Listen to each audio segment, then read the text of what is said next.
Did you get ready in the dark or something? 'Cause you look like a beautiful nightmare. Don't you know? Assalamualaikum warahmatullahi wabarakatuh. Perkenalkan, nama saya Putri Widyastuti, NIM 70/2001-2028. Saya dari Kesmas A. Nah, saya akan tampilkan itu mind mapping saya. Nah, dalam mind mapping ini saya akan jelaskan tentang K3. Nah, di sini K3 memiliki banyak cabang. Yang pertama itu gizi kerja. Nah, di sini gizi kerja adalah nutrisi atau kalori yang diperlukan oleh pekerja untuk memenuhi kebutuhan energi sesuai dengan jenis pekerjaannya. Nah, gizi kerja ini memiliki faktor yang mempengaruhi gizi tenaga kerja. Yang pertama itu jenis kegiatan sebagai beban kerja ringan, sedang dan berat.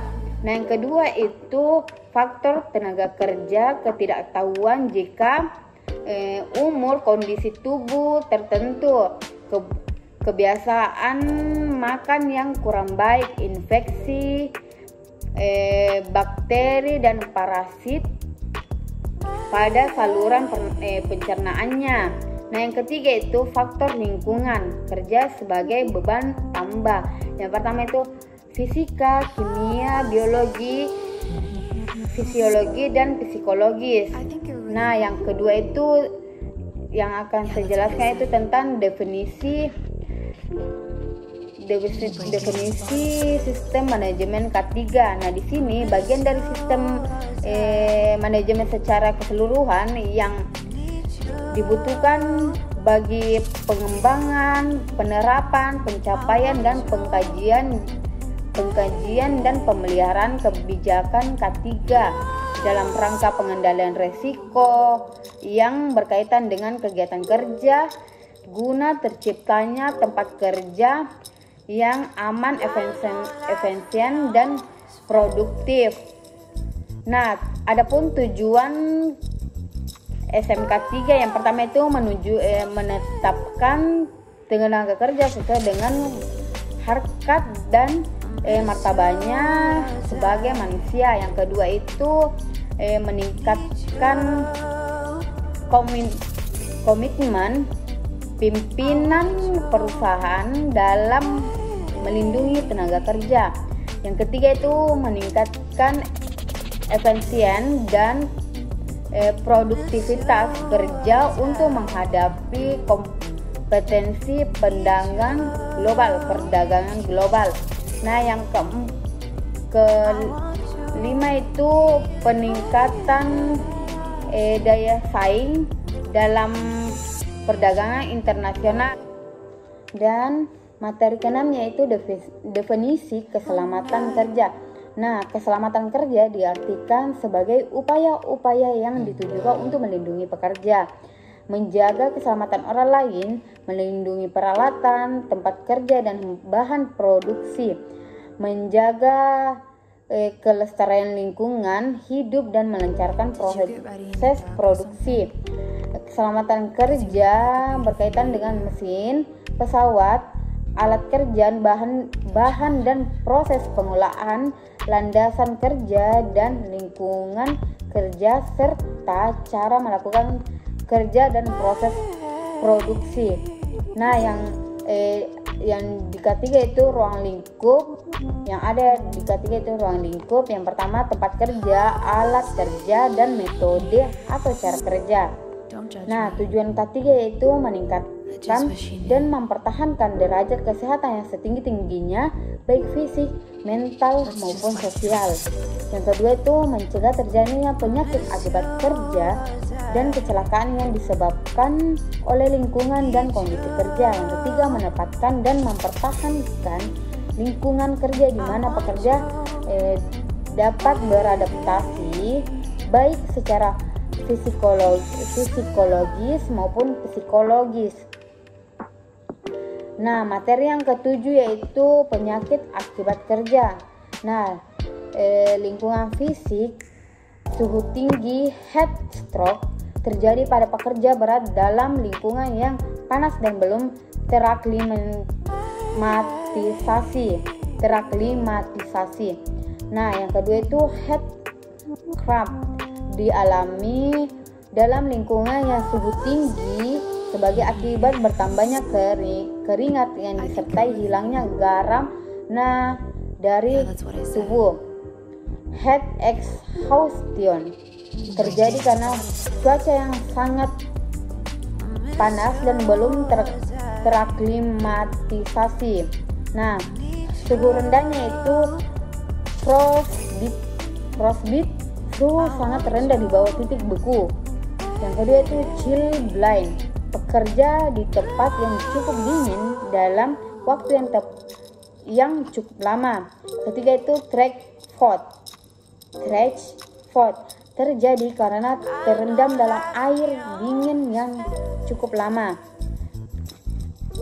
Nah, pencahayaannya itu yang pertama pencahayaan jelek dan pencahayaan jelek menyebabkan iritasi, mata berair dan kelopak mata berwarna merah, penglihatan rangkap, sakit kepala, ketajaman penglihatan merosot, akomodasi menurun, dan tekanan udara tinggi, Caisson. Nah, dekuperasi gelembung nitrogen menyumbat aliran darah dan merusak jaringan barotrauma, membran tympani pecah, alveoli pecah, nyeri pada sinus dan rongga gigi pada pekerja tambang penyelam. Nah, tekanan udara rendahnya yaitu kurangnya oksigen dalam udara pernafasan astronot, penerbangan pendaki. Nah, penyakit akibat kerja ini memiliki yang pertama lingkungan kimia, yang kedua lingkungan biologi, yang ketiga lingkungan fisiologi, yang keempat itu lingkungan psikologi.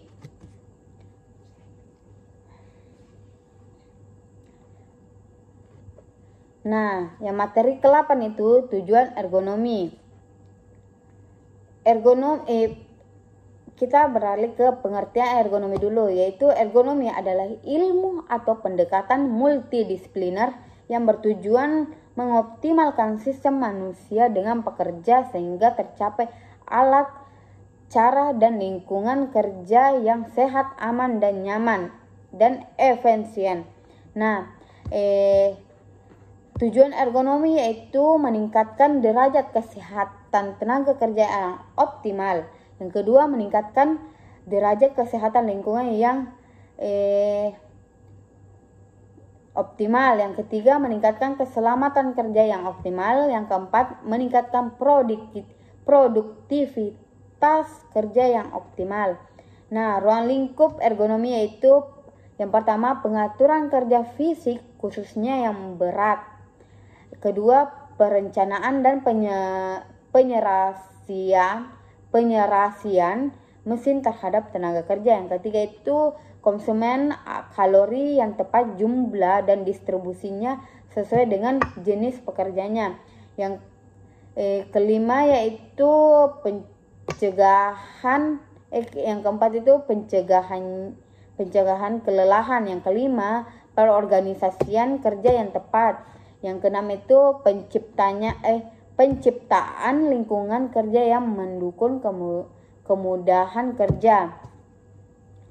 Dan ada manfaat dan sasaran. Nah, manfaat ergonomi diperoleh rasa nyaman dalam bekerja, menghindari kelelahan, menghindari gerakan dan upaya yang tidak perlu, tenaga yang digunakan sedikit tapi hasilnya maksimal, dan sasarannya itu sektor modern formal dan yang itu sektor tradisional non formal.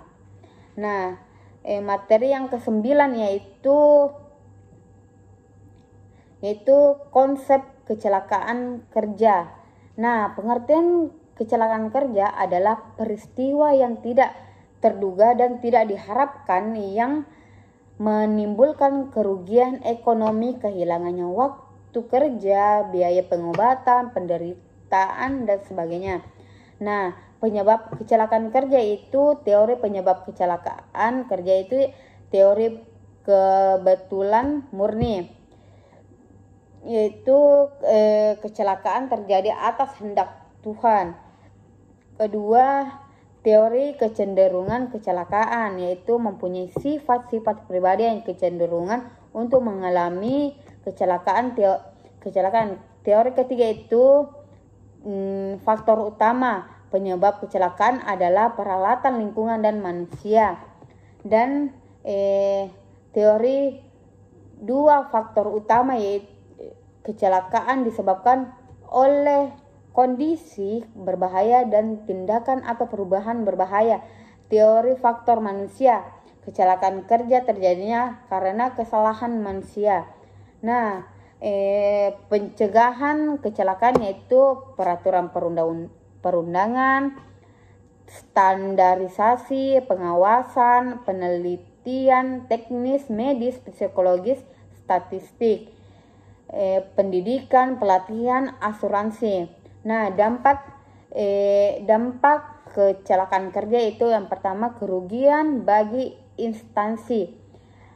A. Biaya pengangkut korban ke rumah sakit. B. Biaya pengobatan, penguburan jika sampai korban meninggal dunia. C. Hilangnya waktu kerja si korban dan tekanan dan rekan-rekan yang menolong sehingga menghambat kelancaran program. D. Mencari pengganti atau melatih tenaga baru. Yaitu kemundaran mental para pekerja. Nah, di sini yang ke-10 yaitu permasalahan ketenaga kerjaan dalam Indonesia. Nah, permasalahan TK di Indonesia. Nah, di sini kita harus menjelaskan yaitu permasalahan tenaga kerja itu apa. Nah, TK adalah orang yang mampu melakukan pekerjaan guna menghasilkan barang atau jasa, baik itu untuk memenuhi kebutuhan pribadi maupun kebutuhan masyarakat. Tenaga kerja adalah penduduk yang telah dianggap dapat bekerja dan sanggup bekerja jika ada permintaan untuk bekerja yang berusia 15 sampai 64 tahun. Nah, permasalahan TK di Indonesia, pertama itu jumlah angkatan kerja yang banyak. Kedua, kualitas angka kerja relatif rendah. Ketiga, persebaran tenaga kerja yang tidak merata. Keempat itu kesempatan kerja masih terbatas. Kelima, gaji para kerja yang rendah. Keenam itu pertumbuhan lapangan kerja yang lambat. Ketujuh, jaminan sosial yang kecil. Kedelapan, kesejahteraan hidup yang rendah. Kesembilannya itu pemutusan hubungan kerja, PHK. Kesepuluh, pengangguran. Nah, di sini adapun pekerja anak. Pekerja anak adalah istilah untuk mempekerjakan anak kecil umur kurang dari 18 tahun. Istilah pekerja anak dapat memiliki konotasi pengeksploitasian anak kecil atas tenaga mereka dengan gaji yang kecil atau menghambat perkembangan kepribadian mereka, keamanannya, kesehatan, dan prospek masa depan. Yang kedua itu kebanyakan dari para pekerja anak tidak sempat lagi menikmati masa bermain atau bersekolah sebagai anak-anak yang lain atau anak-anak yang pada umumnya. Yang ketiga itu mereka bekerja layaknya orang dewasa baik di sektor formal maupun informal. Nah, Omnibus Law Cipta Kerja. Yang pertama itu beberapa aturan yang dianggap tak berpihak ke kalangan pekerja di RUU Cipta Kerja. Nah, yang kedua itu upaya minimum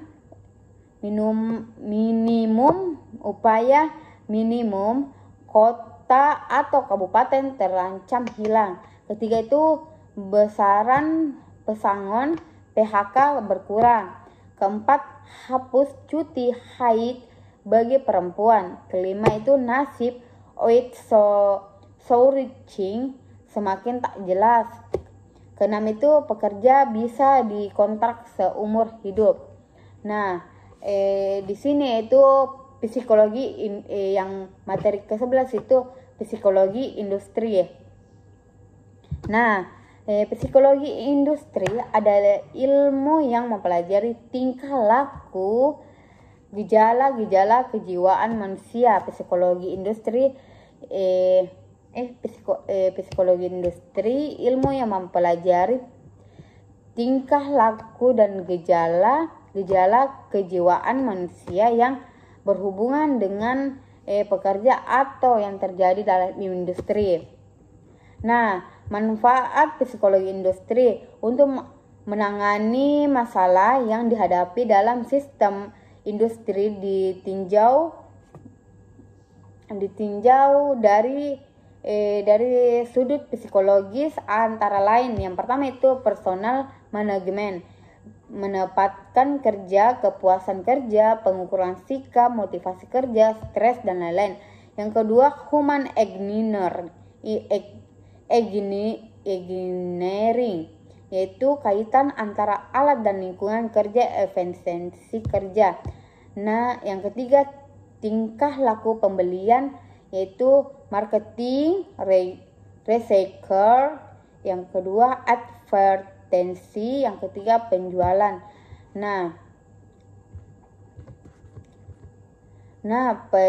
Perubahan perilaku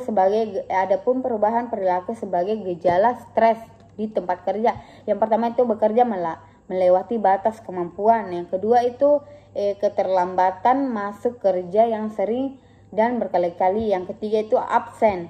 Yang keempat kesulitan membuat keputusan. Kelima kesalahan yang sembrono. Keenam kelalaian menyelesaikan pekerjaan. Ketujuh lupa akan janji-janji yang telah dibuat. Kesembilan itu kesulitan. Sekian dan terima kasih atas pemaparan mapping K3 saya. Wassalamualaikum warahmatullahi wabarakatuh.